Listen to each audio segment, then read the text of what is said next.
السلام علیکم محترم سامعین، آج دین دنیا وائس کے ساتھ میں آپ کے پاس ایک ایسی سٹوری لے کے آئی ہوں جس کو سننے کے بعد آپ کو پتہ چلے گا کہ اگر اللہ تعالیٰ کی ذات پر انسان کا یقین کامل ہے اور اگر انسان صبر و شکر کرتا رہتا ہے تو اللہ پاک اپنے بندے کے کندھوں پر اتنا ہی بوجھ ڈالتے ہیں جتنا انسان کے کندھے بوجھ برداشت کر سکتے ہیں۔ لہٰذا ہمیں چاہیے کہ ہمارا یقین کامل ہو اللہ تعالیٰ کی ذات پر، اور ہمیں ہر وقت اللہ تعالیٰ سبحانہ تعالیٰ پر شکر ادا کرتے رہنا چاہیے۔ پنجاب کے شہر گوجرانوالہ میں ایک حکیم صاحب ہوا کرتے تھے جن کا دعا خانہ ایک پرانی سی عمارت میں ہوتا تھا۔ حکیم صاحب روزانہ صبح دعا خانہ آ جایا کرتے تھے اور بیوی سے کہتے کہ جو کچھ آج کے دن کے لیے تم کو درکار ہے ایک چٹ پر لکھ کر دے دو۔ بیوی لکھ کر دے دیتی۔ آپ دکان پر آ کر سب سے پہلے وہ چٹ کھولتے، بیوی نے جو چیزیں لکھی ہوتی ان کے سامنے ان چیزوں کی قیمت درج کرتے، پھر ان کا ٹوٹل کرتے، پھر اللہ سے دعا کرتے کہ یا اللہ، میں صرف تیری ہی حکم کی تعمیل میں تیری عبادت چھوڑ کر یہاں دنیا داری کے چکروں میں آ بیٹھا ہوں، جو ہی تو میری آج کی مطلوبہ رقم کا بندوبست کر دے گا میں اسی وقت یہاں سے اٹھ جاؤں گا۔ اور پھر یہی ہوتا، کبھی صبح کے 9:30 بجے اور کبھی 10 بجے حکیم صاحب مریضوں سے فارغ ہو کر واپس اپنے گاؤں چلے جاتے۔ ایک دن حکیم صاحب نے دکان کھولی، رقم کا حساب لگانے کے لیے چٹ کھولی تو وہ چٹ کو دیکھتے ہی رہ گئے۔ ایک مرتبہ تو ان کا دماغ گھوم گیا، ان کو اپنی آنکھوں کے سامنے تارے چمکتے ہوئے نظر آ رہے تھے، لیکن جلد ہی انہوں نے اپنے اعصاب پر قابو پا لیا۔ آٹا، دال وغیرہ کے بعد بیگم نے لکھا تھا بیٹی کی جہیز کا سامان۔ کچھ دیر سوچتے رہے اور پھر اللہ تعالیٰ سے استغفار کیا اور اللہ کا شکر ادا کر چیزوں کی قیمت کا لکھنے لگے۔ جہیز کے سامنے لکھ دیا، یہ اللہ کا کام ہے، اللہ جانے۔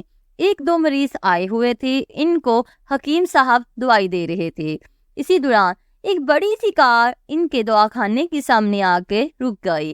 حکیم صاحب نے کار یا صاحب کار کو کوئی خاص توجہ نہ دی تھی کیونکہ کئی کاروں والے ان کے پاس آتے رہتے تھے۔ دونوں مریض دوائی لے کر چلے گئے۔ وہ سوٹڈ بوٹڈ صاحب کار سے باہر نکلے اور سلام کر کے بینچ پر بیٹھ گئے۔ حکیم صاحب نے کہا کہ اگر آپ نے اپنے لیے دوائی لینی ہے تو ادھر اسٹول پر آ جائیے تاکہ میں آپ کی نبض دیکھ لوں، اور اگر کسی مریض کی دوائی لے کر جانی ہے تو بیماری کی کیفیت بیان کریں۔ وہ صاحب کہنے لگے، حکیم صاحب، میرا خیال ہے آپ نے مجھے پہچانا نہیں، لیکن آپ مجھے پہچان بھی کیسے سکتے ہیں کیونکہ میں 14 سے 15 سال بعد آپ کے دواخانہ میں داخل ہوا ہوں۔ آپ کو گزشتہ ملاقات کا حوالہ سناتا ہوں، پھر آپ کو ساری بات یاد آ جائے گی۔ جب میں پہلی مرتبہ یہاں آیا تھا تو وہ میں خود نہیں آیا تھا، خدا بارک تعالیٰ مجھے آپ کے پاس لے آئے تھے کیونکہ خدا کو مجھ پر خاصا رحم آ گیا تھا اور وہ میرے گھر آباد کرنا چاہتے تھے۔ اس طرح کہ میں لاہور سے میرپور اپنے کار میں اپنے آبائی گاؤں جا رہا تھا۔ عین آپ کی دکان کے سامنے ہماری کار پنچر ہو گئی تھی۔ ڈرائیور کار کا پہیہ اتار کر پنچر لگوانے چلا گیا۔ آپ نے دیکھا کہ میں گرمی میں کار کے پاس کھڑا ہوں۔ آپ میرے پاس آئے اور آپ نے مکتب کی طرف اشارہ کیا اور کہا کہ ادھر آ کر کرسی پر بیٹھ جائیے۔ اندھے کو کیا چاہیے، 2 آنکھیں۔ میں نے آپ کا شکریہ ادا کیا اور کرسی پر آ کر بیٹھ گیا۔ ڈرائیور نے کچھ زیادہ ہی دیر لگا دی تھی۔ ایک چھوٹی سی بچی بھی یہاں آپ کی میز کے پاس کھڑی تھی اور بار بار کہہ رہی تھی، چلیے نا بابا، مجھے بھوک لگی ہے۔ آپ اسے کہہ رہے تھے، بیٹی تھوڑا صبر کرو، ابھی چلتے ہیں۔ میں نے یہ سوچ کر کہ اتنی دیر سے آپ کے پاس بیٹھا ہوں، مجھے کوئی دوائی آپ سے خریدنی چاہیے تاکہ آپ میرے بیٹھنے کو زیادہ محسوس نہ کریں۔ میں نے کہا، حکیم صاحب، میں 4 سے 5 سال سے انگلینڈ میں ہوتا ہوں۔ انگلینڈ جانے سے قبل میری شادی ہو گئی تھی، لیکن ابھی تک اولاد کی نعمت سے محروم ہوں۔ یہاں بھی بہت علاج کیا اور وہاں انگلینڈ میں بھی، لیکن ابھی قسمت میں مایوسی کے سوا کچھ اور نہیں دیکھا۔ آپ نے کہا، میرے بھائی، توبہ استغفار پڑھو، خدارا اپنے خدا سے مایوس نہ ہوں۔ یاد رکھو، اس کے خزانوں میں کسی شے کی کمی نہیں، اولاد، مال و سباب اور غمی خوشی زندگی موت ہر چیز اسی کے ہاتھ میں ہے۔ کسی حکیم یا ڈاکٹر کے ہاتھ میں شفا نہیں ہوتی اور نہ ہی کسی دعا میں شفا ہوتی ہے۔ شفا اگر ہونی ہے تو اللہ کے حکم سے ہونی ہے، اولاد دینی ہے تو اس نے دینی ہے۔ مجھے یاد ہے آپ باتیں کرتے جا رہے ہیں اور ساتھ ساتھ پوڑیاں بنا رہے ہیں۔ تمام دعائیاں آپ نے 2 حصوں میں تقسیم کر 2 لفافوں میں ڈالیں۔ پھر مجھ سے پوچھا کہ آپ کا نام کیا ہے؟ میں نے بتایا کہ میرا نام محمد علی ہے۔ آپ نے ایک لفافے پر محمد علی اور دوسرے پر بیگم محمد علی لکھا۔ پھر دونوں لفافے ایک بڑے لفافے میں ڈال کر دوائی استعمال کرنے کا طریقہ بتایا۔ میں نے بڑی ہی بے دلی سے دوائی لی کیونکہ میں تو صرف کچھ رقم آپ کو دے کر آپ کی مدد کرنا چاہ رہا تھا، لیکن جب دوائی لینے کے بعد میں نے پوچھا کتنے پیسے، آپ نے کہا بس ٹھیک ہے۔ میں نے زیادہ زور ڈالا تو آپ نے کہا کہ آج کا کھاتا بند ہو گیا ہے۔ میں نے کہا مجھے آپ کی بات سمجھ نہیں آئی۔ اسی دوران وہاں ایک اور آدمی آ چکا تھا۔ اس نے مجھے بتایا کہ کھاتا بند ہونے کا مطلب یہ ہے کہ آج کے گھریلو اخراجات کے لیے جتنی رقم حکیم صاحب نے اللہ سے مانگی تھی وہ اللہ نے دے دی ہے، مزید رقم وہ اللہ سے نہیں لے رہے، اور اسی کے دوران اگر کوئی بھی مریض ان کے پاس آ جاتا ہے تو وہ اس کو اللہ کی رضا کے لیے دیکھ لیتے ہیں مگر ان سے رقم وصول نہیں کرتے۔ میں کچھ حیران ہوا اور کچھ دل میں شرمندہ ہوا کہ میرے کتنے گھٹیا خیالات تھے اور یہ سادہ سا حکیم کتنا عظیم انسان ہے۔ میں نے جب گھر جا کر بیوی کو دوائی دکھائی اور ساری بات بتائی تو بے اختیار اس کے منہ سے نکلا، وہ انسان نہیں کوئی فرشتہ ہے اور اس کی دی ہوئی ادویات ہمارے من کی مراد پوری کرنے کا باعث بنیں گی انشاءاللہ۔ حکیم صاحب آج میرے گھر میں 3 پھول اپنی بہاریں دیکھ رہے ہیں۔ ہم میاں بیوی ہر وقت آپ کے لیے دعائیں کرتے رہتے ہیں۔ جب بھی پاکستان چھٹی آیا کار ادھر روکی لیکن دکان کو بند پایا۔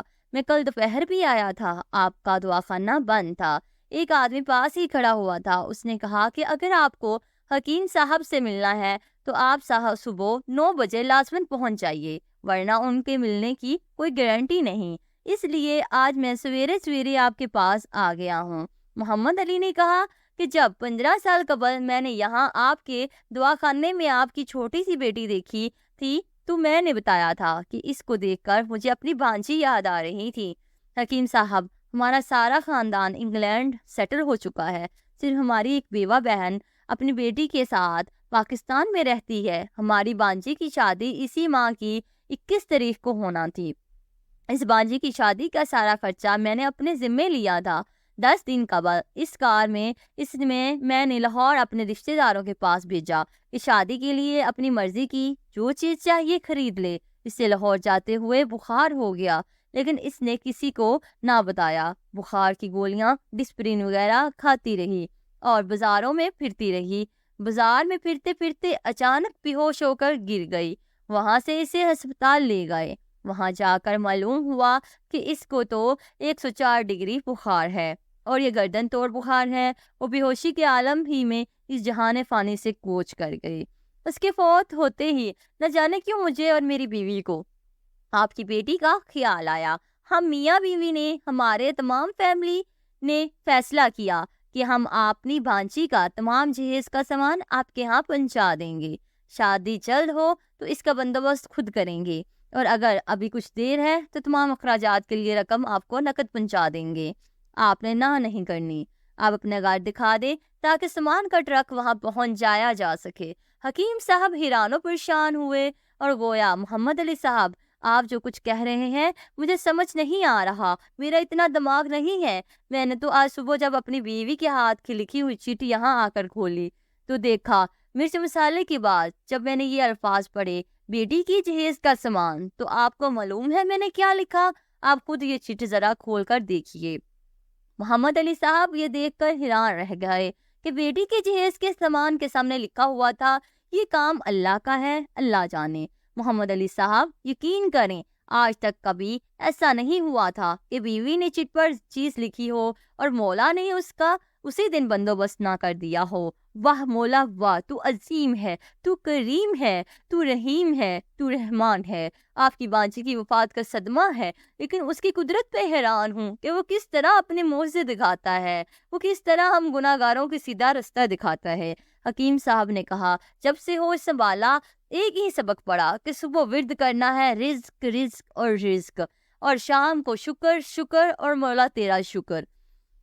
اور اسی تحریر کو اگر آپ کو پسند آئی تو آپ اس کو آگے شیئر کریں اور اس کو اپنی زندگی پر بھی کہیں نہ کہیں صبر شکر کا وسیلہ بنائیں۔ میرے چینل کو سبسکرائب کریں اور بیل آئیکن کو دبائیں۔ مزید ایسی ویڈیوز دیکھنے کے لیے بہت بہت شکریہ۔